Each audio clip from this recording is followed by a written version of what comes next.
ಆನೇಕಲ್ ತಾಲೂಕಿನ ಗಡಿ ಭಾಗದ ಒಂದು ನಗರ. ಹತ್ತಿ ಅಂದ್ರನೆ ನಮ್ಮೂರ ಹೆಸರಲ್ಲಿ ಪ್ರೀತಿ, ಪ್ರೇಮ, ಮುದ್ದು, ವ್ಯಾಮೋಹ ಅಂತ ಅರ್ಥ. ಎಲ್ಲಿ ಪ್ರೀತಿ ಪ್ರೇಮಕ್ಕೆ ಬೆಲೆ ಇದೆ ಅದ್ರ ಹೆಸರು ಹತ್ತಿ ಬೆಲೆ. ಅದು ನಮ್ಮೂರು ಅತ್ಯಂತ ನಮ್ಗೆಲ್ಲ ಹೆಮ್ಮೆ ತರುವಂತ ಒಂದು ಊರು. ಈ ಊರಲ್ಲಿ 106 ವರ್ಷಗಳಿಂದ ಈ ಕ್ಷೇತ್ರದ, ಈ ಗ್ರಾಮದ ದೇವಿ ಶ್ರೀ ಪಟಾಲಮ್ಮ ನೆಲೆಸಿದ್ದಾಳೆ. ಈ ಭಾಗದ ಜನರನ್ನ ಎಲ್ಲ ವಿಘ್ನಗಳಿಂದ, ಎಲ್ಲ ಕಷ್ಟಗಳಿಂದ ಪಾರ್ ಮಾಡ್ತಾ ಇದ್ದಾಳೆ. ಈ ಒಂದು ದೇವಸ್ಥಾನ ಜೀರ್ಣೋದ್ಧಾರ ಆಗಿ 50 ವರ್ಷಗಳು ಸಂದಿದೆ. 1975ನೇ ಇಸ್ವಿಯಲ್ಲಿ ಜೀರ್ಣೋದ್ಧಾರ ಈ ದೇವಸ್ಥಾನವನ್ನ ಏನು ಈ ದಕ್ಷಿಣ ಭಾರತದ ನಡೆದಾಡುವ ದೇವರು ಅಂತಾನೆ ಖ್ಯಾತರಾಗಿದ್ರು ಪರಂ ಪೂಜ್ಯ ಶ್ರೀ ಶ್ರೀ ಶ್ರೀ ಶಿವಕುಮಾರ ಸ್ವಾಮೀಜಿ ಅವರು ಉದ್ಘಾಟನೆ ಮಾಡಿದ್ರು. ಈ 50 ವರ್ಷಗಳಿಂದ ದೇವಸ್ಥಾನದಲ್ಲಿ ನಿರಂತರವಾಗಿ ಪೂಜೆ ಪುನಸ್ಕಾರಗಳು, ಯಜ್ಞಗಳು, ಯಾಗಾದಿಗಳು, ಪಾರಾಯಣಗಳು ನಡ್ಕೊಂಡು ಬರ್ತಾ ಇದ್ದಾವೆ. ಪ್ರತಿ ಶುಕ್ರವಾರ, ಮಂಗಳವಾರ ಸಾವಿರಾರು ಜನ ಭಕ್ತರು ಬರ್ತಾರೆ. ಇದು ಕೇವಲ ಹತ್ತಿಬೆಲೆ ಭಾಗದಲ್ಲ, ಹತ್ತಿಬೆಲೆ ಸುತ್ತಮುತ್ತ ಇರತಕ್ಕಂತ ಗ್ರಾಮಗಳಲ್ಲಿ, ತಮಿಳುನಾಡಿನ ತಳಿ ಇರ್ಬೋದು, ಡೆಂಕನಕೋಟೆ ಇರ್ಬೋದು, ಹೊಸೂರು, ಬಾಗಲೂರು, ಕೃಷ್ಣಗಿರಿ, ಸೂಳಗಿರಿ ಈ ಭಾಗದಿಂದ ಕೂಡ ಈ ದೇವಸ್ಥಾನದ ದೇವಿಯ ಪೂಜೆಗೆ ಭಕ್ತಾದಿಗಳು ಬರ್ತಾರೆ. ಈ ದೇವಸ್ಥಾನದ ವಿಶೇಷ ಏನಪ್ಪಾ ಅಂದ್ರೆ, ಏನೇ ಸಮಸ್ಯೆಗಳನ್ನ ತಗೊಂಡು ಬಂದು ದೇವಿಗೆ ಸಮರ್ಪಣೆ ಮಾಡಿ ಭಕ್ತಿ ಶ್ರದ್ಧೆಯಿಂದ ಪ್ರಾರ್ಥನೆ ಮಾಡ್ಕೊಂಡ್ರೆ ಎಲ್ಲ ಕಷ್ಟಗಳನ್ನ, ಎಲ್ಲ ಸಮಸ್ಯೆಗಳನ್ನ ಬಗೆಹರಿಸಂತ ಶಕ್ತಿ ಈ ಗ್ರಾಮದ ಶ್ರೀ ಪಟಾಲಮ್ಮ ದೇವಿಗಿದೆ. ಹಾಗಾಗಿ ನಮ್ಗೆ ಶುಕ್ರವಾರ ಬಂದ್ರೆ ಕನಿಷ್ಠ ಒಂದು 4 ರಿಂದ 5 ಸಾವಿರ ಜನ ಈ ಭಕ್ತಾದಿಗಳು ದೇವಿಯ ದರ್ಶನಕ್ಕೆ ಬರ್ತಾರೆ. ಇಲ್ಲಿ ಪೂಜಾ ಪುನಸ್ಕಾರಗಳು. ಹಾಗೆ ಪ್ರತಿ ಶುಕ್ರವಾರ ಇಲ್ಲಿ ಸಂಜೆ 8 ಗಂಟೆವರೆಗೂ ಅನ್ಲಿಮಿಟೆಡ್ ಪ್ರಸಾದವನ್ನು ಕೂಡ ದೇವಸ್ಥಾನದ ಸೇವಾ ಸಮಿತಿ ಅವರಿಗೆ ಕೊಡುತ್ತೆ. ಈಗ ದೇವಸ್ಥಾನದ ಸುವರ್ಣ ಮಹೋತ್ಸವ 50ನೇ ವರ್ಷ ಏನು 1975ರಲ್ಲಿ ದೇವಸ್ಥಾನ ಉದ್ಘಾಟನೆ ಆಯ್ತು. ಇದು ಇವತ್ತು 50 ವರ್ಷಗಳು ಸಂದಿರೋದ್ರಿಂದ ಏನ್ ಪಟಾಲಮ್ಮ ದೇವಿ ಸೇವಾ ಸಮಿತಿ ಮತ್ತೆ ಗ್ರಾಮದ ಎಲ್ಲ ನಾಗರಿಕರು, ಹಿರಿಯರು ಸೇರಿ ಈ ಒಂದು ಜೀರ್ಣೋದ್ಧಾರದ ಸುವರ್ಣ ಮಹೋತ್ಸವನ್ನ ಅತ್ಯಂತ ವಿಜೃಂಭಣೆಯಿಂದ ಹಾಗೆ ಅತ್ಯಂತ ಭಕ್ತಿ ಶ್ರದ್ಧೆಯಿಂದ ಇದನ್ನ ಮಾಡಬೇಕು ಅಂತ ಹೇಳಿ ಒಂದು ಒಮ್ಮತದ ತೀರ್ಮಾನವನ್ನ ತಗೊಂಡಿದ್ದರ ಸಲುವಾಗಿ ಇದೇ ಮೇ ತಿಂಗಳ 25ನೇ ತಾರೀಕು ಸೋಮವಾರದಿಂದ 27ನೇ ತಾರೀಕು ಬುಧವಾರದವರೆಗೂ ಈ ದೇವಸ್ಥಾನದಲ್ಲಿ ಅನೇಕ ಧಾರ್ಮಿಕ ಚಟುವಟಿಕೆಗಳು ನಡೆದಿದೆ. ಏನು ಸೋಮವಾರ ಬೆಳಗ್ಗೆ 25ನೇ ತಾರೀಕು ಸೋಮವಾರ ಬೆಳಗ್ಗೆ ಶ್ರೀ ಸಹಸ್ರ ಮೋದಕ ಗಣಪತಿ ಹೋಮ, ನವಗ್ರಹ ಹೋಮ ಮತ್ತು ಶ್ರೀ ಸೂಕ್ತ ಹೋಮ ಬೆಳಗ್ಗೆ 8ವರೆಗೆ ದೇವಾಲಯದ ಆವರಣದಲ್ಲಿ ಶುರುವಾಗುತ್ತೆ. ಈ ಕಾರ್ಯಕ್ರಮಕ್ಕೆ ಮುಖ್ಯ ಅತಿಥಿಗಳಾಗಿ ಏನು ಹರಿಹರದ ವೇಮನ ಗುರುಪೀಠದ ಪೀಠಾಧ್ಯಕ್ಷರು ಪರಮ ಪೂಜ್ಯರಾದಂತ ಶ್ರೀ ಶ್ರೀ ಶ್ರೀ ವೇಮನಾನಂದ ಸ್ವಾಮೀಜಿಗಳು ಮುಖ್ಯ ಅತಿಥಿಗಳಾಗಿ ಆಗಮಿಸಲಿದ್ದಾರೆ. ಹಾಗೆ 25ನೇ ತಾರೀಕು ಸಂಜೆ 6:30ಕ್ಕೆ ನಡೆಯುವಂತಹ ವಾಸ್ತು ಹೋಮ, ರಕ್ಷೋಗ್ನ ಹೋಮ, ಸುದರ್ಶನ ಹೋಮಕ್ಕೆ 6:30 ನಡೆಯುವಂತ ಈ 3 ಹೋಮಗಳಿಗೆ ನಮ್ಮ ಸಿದ್ಧಗಂಗಾ ಮಠದ ಏನು ಪ್ರಣವ ಸ್ವರೂಪಿ ಶ್ರೀ ಶ್ರೀ ಶ್ರೀ ನಿರಂಜನಾನಂದ ಸ್ವಾಮೀಜಿ ಇದ್ದಾರೆ. ನಿರಂಜನ ಅವರು ಕೂಡ ಈ ಕಾರ್ಯಕ್ರಮಕ್ಕೆ ಮುಖ್ಯ ಅತಿಥಿಗಳಾಗಿ ಬರ್ತಾ ಇದ್ದಾರೆ. ಹಾಗೆ ಏನು 26ನೇ ತಾರೀಕು ಬೆಳಗ್ಗೆ ಮಂಗಳವಾರ ಬೆಳಗ್ಗೆ 8:30ಕ್ಕೆ ನಡೆಯುವಂತಹ ರುದ್ರ ಹೋಮಕ್ಕೆ, ಶ್ರೀರುದ್ರ ಮಹಾಹೋಮ, ಬಹಳ ದೊಡ್ಡ ಒಂದು ಹೋಮ ಇದು. ಈ ಹೋಮಕ್ಕೆ ಚಿತ್ರದುರ್ಗದ ಚಲ್ವಾದಿ ಪೀಠದ ಗುರುಪೀಠದ ಪೀಠಾಧ್ಯಕ್ಷರಾದಂತ ಶ್ರೀ ಶ್ರೀ ಶ್ರೀ ಬಸವನಾಗಿ ಮಹಾಸ್ವಾಮಿಗಳು ಕೂಡ ಬರ್ತಾ ಇದ್ದಾರೆ. ಹಾಗೆ ಆವತ್ತು ಸಂಜೆ 26ನೇ ತಾರೀಕು ಸಂಜೆ ಮಂಗಳವಾರ ನಡೆಯುವಂತಹ ದುರ್ಗಾ ಸಪ್ತಶತಿ ಪಾರಾಯಣ ಹಾಗೆ ಶ್ರೀ ದುರ್ಗಾದೀಪ ನಮಸ್ಕಾರದ ಕಾರ್ಯಕ್ರಮಕ್ಕೆ ಆದಿಚುಂಚನಗಿರಿ ಮಠಾಧಿಪತಿಗಳಾದಂತಹ ನಮ್ಮ ಏನು ಪರಮ ಪೂಜ್ಯ ಜಗದ್ಗುರು ಶ್ರೀ ಶ್ರೀ ಶ್ರೀ ನಿರ್ಮಲಾನಂದ ಮಹಾಸ್ವಾಮೀಜಿಗಳು ಕೂಡ ಆಗಮಿಸಲಿದ್ದಾರೆ. ಹಾಗೆ ಏನು 25ನೇ ತಾರೀಕು ಸಂಜೆ ನಡೆಯುವಂತ ಕಾರ್ಯಕ್ರಮಕ್ಕೆ ಸಿದ್ಧಗಂಗಾ ಶ್ರೀಗಳು ಆಗಮಿಸ್ತಾ ಇದ್ದಾರೆ. ಅವ್ರ ಜೊತೆನಲ್ಲಿ ನಮ್ಮ ರಾಜಸ್ಥಾನ ಮಠದ ಶ್ರೀಗಳಾದಂತಹ ಆ ಪರಮ ಪೂಜ್ಯ ಡಾಕ್ಟರ್ ಶಿವಾನಂದ ಶಿವಾಚಾರ್ಯರು, ಹಾಗೆ ಕುಮಲಾಪುರ ಮಠದ ಆ ಸ್ವಾಮೀಜಿಗಳಂತಹ ನಮ್ಮ ಅಲ್ಲಿನ ಶಿವಸಿದ್ದೇಶ್ವರ ಸ್ವಾಮೀಜಿಗಳು, ಇವರು ಕೂಡ ಆಗಮಿಸಲಿದ್ದಾರೆ. ಹಾಗೆ ಮೂರನೇ ದಿನ ಅಂದ್ರೆ 27ನೇ ತಾರೀಕು ಬುಧವಾರ ಬೆಳಗ್ಗೆ 8:30ಕ್ಕೆ ನಡೆಯುವ ಶ್ರೀ ಚಂಡಿಕಾ ಹೋಮಕ್ಕೆ ಬೆಳಿಗ್ಗೆ 8ವರೆಗೆ ಇಲ್ಲಿ ಏನು ಒಂದು ಸಾಮೂಹಿಕ ಸಂಕಲ್ಪದೊಂದಿಗೆ ಪೂಜೆ ಶುರು ಆಗುತ್ತೆ. ಆ ಕಾರ್ಯಕ್ರಮಕ್ಕೆ ನಮ್ಮ ಏನು ಆಧ್ಯಾತ್ಮಿಕ ಜಗದ್ಗುರುಗಳಾದಂತಹ ಮಹಾಮಾನವತೆಗಳು ವಾದಿಗಳು ಆದಂತಹ, ಹಾಗೆ ದಿ ಆರ್ಟ್ ಆಫ್ ಲಿವಿಂಗ್ ನ ಸಂಸ್ಥಾಪಕರು, ನನ್ನ ಆಧ್ಯಾತ್ಮಿಕ ಗುರುಗಳು ಆದಂತಹ ಪರಮ ಪೂಜ್ಯ ಶ್ರೀ ಶ್ರೀ ರವಿಶಂಕರ್ ಗುರುದೇವ್ ಅವರು ಕೂಡ ಬೆಳಗ್ಗೆ 10 ಗಂಟೆಗೆ ದೇವಾಲಯಕ್ಕೆ ಆಗಮಿಸಲಿದ್ದಾರೆ. ಈ ಕಾರ್ಯಕ್ರಮದಲ್ಲಿ ಸುಮಾರು ಒಂದು 25ರಿಂದ 30,000 ಜನ ಪಾಲ್ಗೊಳ್ಳುವ ನಿರೀಕ್ಷೆ ಇದೆ. ಹಾಗೆ ಈ 3 ದಿನಗಳು ಈ ಕಾರ್ಯಕ್ರಮದಲ್ಲಿ ಕೇಂದ್ರದ ಏನು ಸಚಿವರಿದ್ದಾರೆ ಕುಮಾರಿ ಶೋಭಾ ಕಾರಂದ್ಲಾಜೆ ಅವರು ಭಾಗವಹಿಸಲಿದ್ದಾರೆ. ಹಾಗೆ ಉದ್ಘಾಟನೆಗೆ ನಮ್ಮ ತಾಲೂಕಿನ ಹೆಮ್ಮೆಯ ಪುತ್ರರು, ರಾಜ್ಯದ ಏನು ಮುಜರಾಯಿ ಸಚಿವರು ಮತ್ತೆ ಸಾರಿಗೆ ಸಚಿವರಾದಂತಹ ಶ್ರೀ ರಾಮಲಿಂಗಾರೆಡ್ಡಿ ಸಾಹೇಬ್ರು ಆಗಮಿಸ್ತಾ ಇದ್ದಾರೆ. ಹಾಗೆ ಉದ್ಘಾಟನೆಗೆ ನಮ್ಮ ತಾಲೂಕಿನ ಶಾಸಕರಾದಂತಹ ಸಹೋದರ ಬಿ ಶಿವಣ್ಣ ಅವರು ಆಗಮಿಸ್ತಾ ಇದ್ದಾರೆ. ಹಾಗೆ ಬೇರೆ ಈ ನಮ್ಮ ಲೋಕಸಭಾ ಸದಸ್ಯರಾದಂತ ಡಾಕ್ಟರ್ CN ಮಂಜುನಾಥ್ ಅವರು ಆಗಮಿಸ್ತಾ ಇದ್ದಾರೆ ಈ ಕಾರ್ಯಕ್ರಮಕ್ಕೆ. ಹಾಗೆ ಬೆಂಗಳೂರು ದಕ್ಷಿಣ ಕ್ಷೇತ್ರದ ಲೋಕಸಭಾ ಸದಸ್ಯರಾದಂತ ಯುವ ನಾಯಕರಾದಂತಹ ತೇಜಸ್ವಿ ಸೂರ್ಯ ಅವರು ಆಗಮಿಸ್ತಾ ಇದ್ದಾರೆ. ಹಾಗೆ ಹೊಸೂರಿನ ಲೋಕಸಭಾ ಸದಸ್ಯರಾದಂತ ಕೆ ಗೋಪಿನಾಥ್ ಅವರು ಆಗಮಿಸ್ತಾ ಇದ್ದಾರೆ.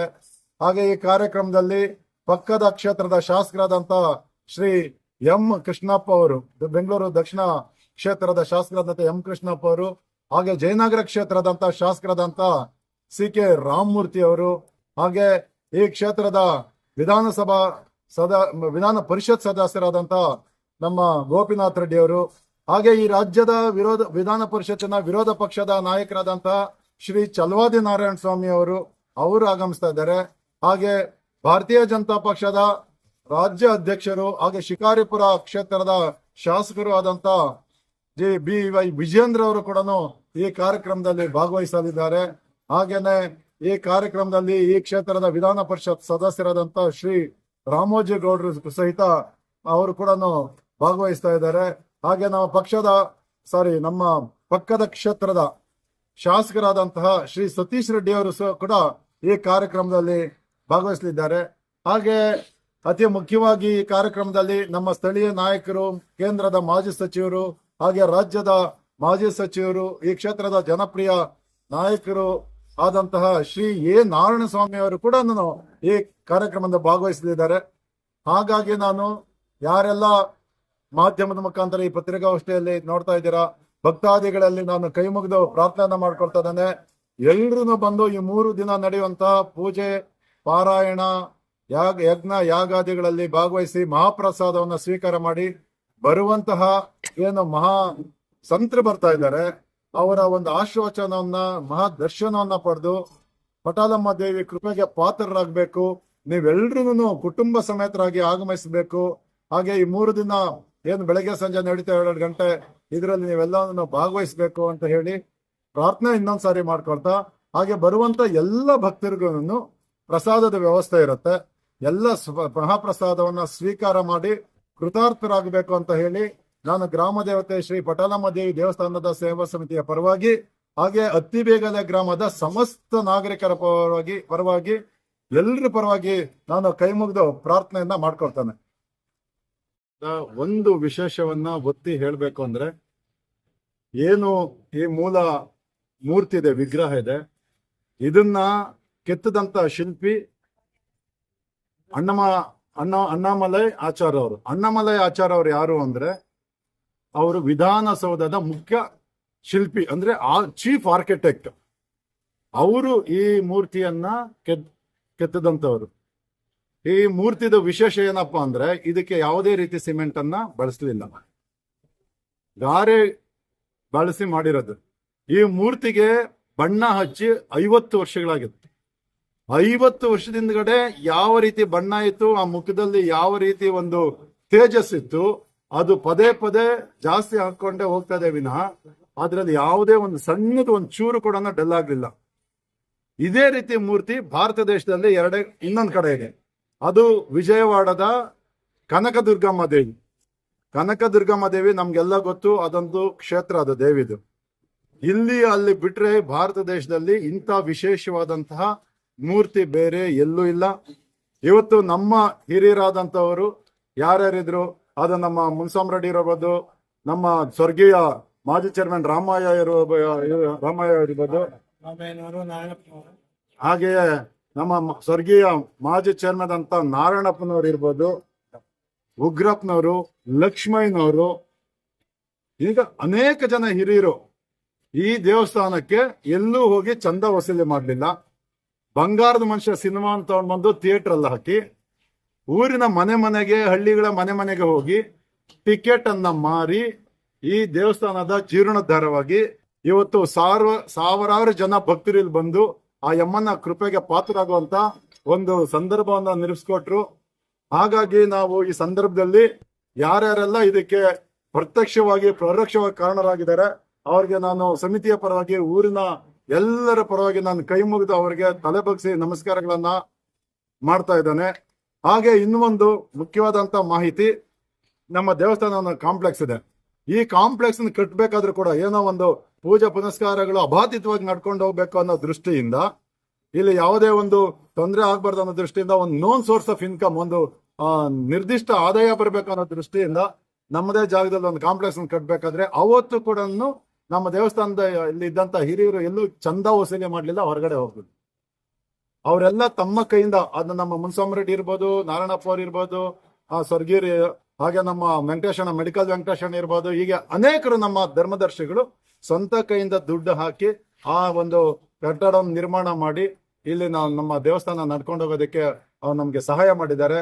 ಅವ್ರಿಗೂ ಕೂಡ ನಾನು ಕೈ ಮುಗಿದು ಸೇವಾ ಸಮಿತಿ ಪರವಾಗಿ, ಊರಿನ ಪರವಾಗಿ ನಾನು ನಮಸ್ಕಾರಗಳನ್ನ, ವಂದನೆಗಳನ್ನ, ಧನ್ಯವಾದಗಳನ್ನ ಹೇಳ್ತಾ ಇದ್ದೇನೆ.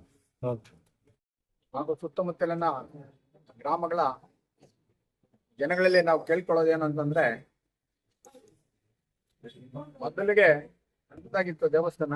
ಆಗ ನಮ್ಮ ಹಿರಿಯರು 1975 ಇಸ್ವಿನಲ್ಲಿ ಇದನ್ನು ಆಲ್ಟ್ರೇಷನ್ ಮಾಡಿದ್ದಾರೆ, ಅಂದ್ರೆ ಸ್ವಲ್ಪ ಬದಲಾವಣೆಗಳೆಲ್ಲ ಮಾಡಿ ಇದು ಮಾಡಿದ್ದಾರೆ. ಅದು ಈಗ 50 ವರ್ಷಗಳು ಕಳೆದಿರೋದ್ರಿಂದ ಆ ಒಂದು ಇದನ್ನ ನಾವು ಒಂದು ವಾರ್ಷಿಕೋತ್ಸವವಾಗಿ ಆ ಅಮ್ಮನಿಗೆ ಒಂದು ಪೂಜೆಗಳು ವ್ಯವಸ್ಥೆಗಳೆಲ್ಲ ಮಾಡಬೇಕು ಅಂತ ಅಂದ್ಬಿಟ್ಟು ಮಾಡಿದ್ದೀವಿ. ಅದೇ ಪ್ರಕಾರವಾಗಿ 3 ದಿನ ಇಲ್ಲಿ ಯಾಗಗಳನ್ನ ಮಾಡಿದ್ದೇವೆ. ಯಾಗಗಳನ್ನ ಎಲ್ಲ ಫಿಕ್ಸ್ ಮಾಡಿದ್ದಾರೆ. ಇನ್ನ ಪ್ರತಿದಿನ ಬೆಳಗ್ಗೆ ಒಂದು, ಸಾಯಂಕಾಲ ಒಂದು, 2 ಯಾಗ ತುಂಬಾ ಶಿಸ್ತಾಗಿ ನಡೆಸ್ತಕ್ಕಂತ ಅರ್ಚಕರನ್ನ ನಾವು ಮಾಡಿದ್ದೀವಿ. ಅವ್ರು ಬರ್ತಾರೆ, ಬೆಳಗ್ಗೆ ಸಾಯಂಕಾಲ ಒಂದೊಂದು ಯಾಗವನ್ನ ಮಾಡ್ತಾರೆ. ಎಲ್ರಿಗೂ, ಇಡೀ ನಮ್ಮ ಗ್ರಾಮದ ಅಥವಾ ಸುತ್ತಮುತ್ತಲಿನ ಈ ಅಮ್ಮನ ಇಷ್ಟಪಟ್ಟು ಬರ್ತಕ್ಕಂಥ ಎಲ್ಲಾ ಜನಗಳಿಗೂ ಆ ಅಮ್ಮ ಒಳ್ಳೇದ್ ಮಾಡ್ಲಿ, ಇಡೀ ಊರಿಗೂ ಒಳ್ಳೇದಾಗ್ಲಿ ಅಂತ ಹೇಳ್ಬಿಟ್ಟು ಗ್ರಾಮದೇವತೆ. ಈಗ ಇದು ನೋಡ್ತಾ ಇದ್ರೆ ನಾನು ಬಂದು 30 ವರ್ಷಗಳಿಂದ ಹೆಚ್ಚಾಗಿದೆ. ಅವಾಗ ಹಿರಿಯರು ಮುನ್ಸಾಮ್ರೆಡ್ಡಿ ಅವರು ಯಾವ ರೀತಿ ನನ್ನ ಇಷ್ಟಪಟ್ಟು ಕರ್ಕೊಂಡ್ಬಂದು ಅವತ್ತಿಂದ ನಾವು ಇಲ್ಲಿ ಕೆಲಸ ಸೇವೆ ಮಾಡ್ಕೊಂಡ್ ಬರ್ತಾ ಇದೀವಿ. ನಾವು ಯಾವತ್ತು ನಮ್ಮ ಒಂದು ಇದನ್ನ ತೋರಿಸ್ಕೊಂಡಿಲ್ಲ, ಏನೋ ನಾನು ಕಮಿಟಿಯವನು, ನಾನು ಹಂಗೆ ನನಗೆ ಅಂತ ನಾವು ಖಂಡಿತ ಯಾವತ್ತೂ ತೋರಿಸ್ಕೊಂಡಿಲ್ಲ. ಆ ಅಮ್ಮನ ಸೇವಕರಾಗಿ ನಾವು ಕೆಲಸ ಮಾಡ್ತಾ ಇದ್ದೀವಿ. ಇರೋ ತನಕ ಹೆಂಗ್ ಸೇವೆ ಮಾಡೋಣ, ಅದೇ ರೀತಿಯಾಗಿ ಇಂಪ್ರೂವ್ಮೆಂಟ್ ಆಗ್ತಾ ಇದೆ. ಅಮ್ಮನ ಮುಖ ನೋಡಿದ ತಕ್ಷಣನೇ ಮುಖದಲ್ಲಿ ಏನೋ ಒಂದು ಕಳೆ ಇದೆ, ಏನೋ ಒಂದು ಅಟ್ರಾಕ್ಷನ್, ಜನಗಳನ್ನ ಅಟ್ರಾಕ್ಷನ್ ಮಾಡೋ ಒಂದು ಕಳೆ ಇದೆ. ಎಷ್ಟೋ ಜನಕ್ಕೆ ಒಳ್ಳೇದಾಗಿದೆ ಅಂತಾನು ಇದೆ. ಈ ತರ ನಾವು ಇನ್ನು ಮುಂದುವರೆದು ಇನ್ನು ಹೆಚ್ಚಿನ ರೀತಿಯಲ್ಲಿ ಅಭಿವೃದ್ಧಿ ಆಗ್ಬೇಕು, ಇನ್ನು ಚೆನ್ನಾಗಿ ಆಗ್ಬೇಕು ಅಂದ್ಬಿಟ್ಟು ನಾವು ಇಷ್ಟಪಡ್ತಾ ಇದ್ದೀವಿ. ಇಲ್ಲಿ 3 ದಿನ ಇರ್ತಕ್ಕ ಫಂಕ್ಷನ್ಗಳಿಗೆ ಆದಷ್ಟು ಇದೇನೋ ಪಾರ್ಟಿ ಇನ್ನೊಂದು ಅಂತ ಏನೋ ನಾವು ತೋರಿಸ್ಕೊಂಡಿಲ್ಲ. ಎಲ್ಲಾನು ಎಲ್ಲಾ ಇದ್ರಲ್ಲೂ ಒಂದು ವಿಶ್ವಾಸದಿಂದ ಎಲ್ಲರೂ ಇದು ರಿಕ್ವೆಸ್ಟ್ ಮಾಡಿದೀವಿ. ಅಲ್ಲಿ ಹೋಗಿ ಸ್ವಾಮೀಜಿಲಿ ಇರ್ಬೋದು, ರಾಜಕೀಯ ವ್ಯಕ್ತಿಗಳಿರ್ಬೋದು, ಎಲ್ರೂ ನಾವು ರಿಕ್ವೆಸ್ಟ್ ಮಾಡಿದೀವಿ. ದಯವಿಟ್ಟು ಎಲ್ಲರೂ ಬರ್ತೀವಿ ಅಂತ ಒಪ್ಕೊಂಡಿದ್ದಾರೆ. ಬರ್ಲಿ, ಇಲ್ಲಿನ ಜನಕ್ಕೆ ಒಳ್ಳೇದಾಗ್ಲಿ ಅಂತ ನಾವು ಭಾವಿಸ್ತಾ ಆ ಎಮ್ಮನ್ನ ರಿಕ್ವೆಸ್ಟ್ ಮಾಡ್ತಾ ಈ ಒಂದು ಫಂಕ್ಷನ್ನು ಸಣ್ಣ ಪುಟ್ಟದೆಲ್ಲ ತುಂಬಾ ನಮ್ಗೆ ಆಶ್ಚರ್ಯ ಆಗ್ತಾ ಇದೆ. ಆ ತರ ಒಂದು ನಡೀತಾ ಇದೆ. ಎಲ್ರಿಗೂ ಒಳ್ಳೇದಾಗ್ಲಿ ಅಂತ ಬಯಸ್ತಾ ಒಂದೆರಡು ಮಾತಾಡ್ತೀನಿ.